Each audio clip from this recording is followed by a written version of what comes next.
Fala, meu jogador, curtiu? Então, se inscreve no canal, curte, comenta e compartilha. Valeu! Ô, Gabriel, força e técnica, meu irmão. O que é mais importante? Força e técnica. Isso é uma discussão grande, principalmente na fase ali da maturação, ali de sub-12 ao 17, que uns têm o estirão antes, outros, enfim, chega lá no 17 que para e tudo mais, e a gente vê atletas que são muito técnicos, e que acabam... Ele dá o drible, mas aí o cara de 13 anos às vezes é mais forte que eu, pô. Uhum. Ele já chegou e o Muito outro mais que nós, muito mais, pô. É. Então, como não desoportunizar esse atleta aí? Sim.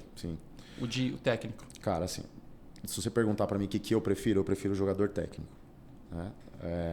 Eu consigo abrir mão da força hoje em dia pra jogar futebol, futsal, futset?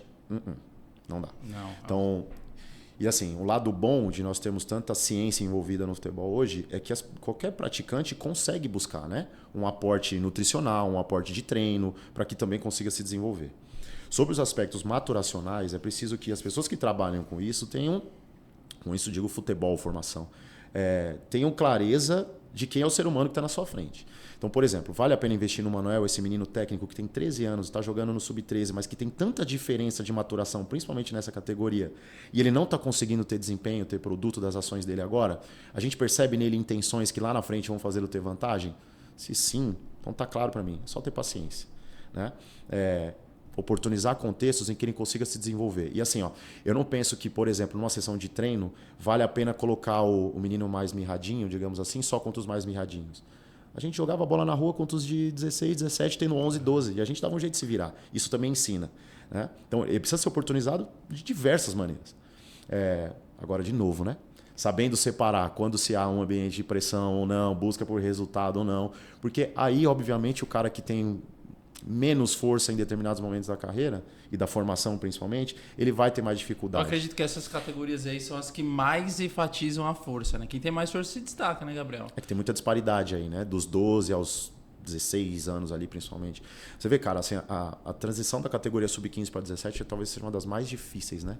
Porque o menino que sai da sub-15 para jogar já direto no 17, ele tem que ter algumas coisas à frente, né? Técnicas, táticas, mas físicas já também. E esse limbo aí, que os clubes vêm procurado desenvolver categoria sub-16, por exemplo, é um limbo que precisa ser melhor tratado. Né? Até nas próprias competições oficiais, né? A criação da categoria sub-16 para competitivamente falando. Na Europa você vê isso acontecer muito. Ano a ano, até que a partir dos 18 anos eles começam a separar. Agora não está tendo competição par também na federação? Tipo sub-14? Tem até o 14, até né? o 14. Então você vai ter 16 não tem competições de ano exclusivo até o sub-15. E aí depois a 16 já foi um corre para avanço, 17. né? Porque por muitos anos era só ímpar o campo, né? Muito. A federação acertou nessa. Inclusive na escolha das regras, eu acredito, né? Então, o espaço é adaptado, os gols são adaptados, o tempo de jogo. Você precisa oportunizar até o sub-14 que todo mundo jogue pelo menos algum tempo. Isso eu achei interessante. Os pênaltis também eu acho fera demais. Lidar com a pressão logo desde cedo, né? Exato. Ô, Gabriel, vamos falar para pai de jogador, cara. Vamos. Vamos falar de pai de jogador. Qual o melhor conselho que você tem para um pai de jogador de futebol, cara? Posso roubar o Castan aqui? Porque eu gostei muito do que ele falou, cara. Assim, sejam pais, né? Você vê, eu contei a minha história aqui e meu pai me colocou no ombro dele para me levar a assistir jogo, assim. Meu pai era ruim de bola pra caramba, assim. Espero que ele não me ouça falar isso. Mas ele incentivava a gente demais, assim. Ele levava, ele batia a bola junto, né? Ele dava os conselhos dele e tal, mas assim, a partir do momento que ele só oportunizava, ele me ajudou. O próprio pai do Castanha, pela história que ele conta, foi um cenário muito parecido. E o que a gente vê hoje em dia, mano, é assim, que as relações estão um pouco invertidas até. Isso é assustador. Os meninos têm ganhado dinheiro cedo, né?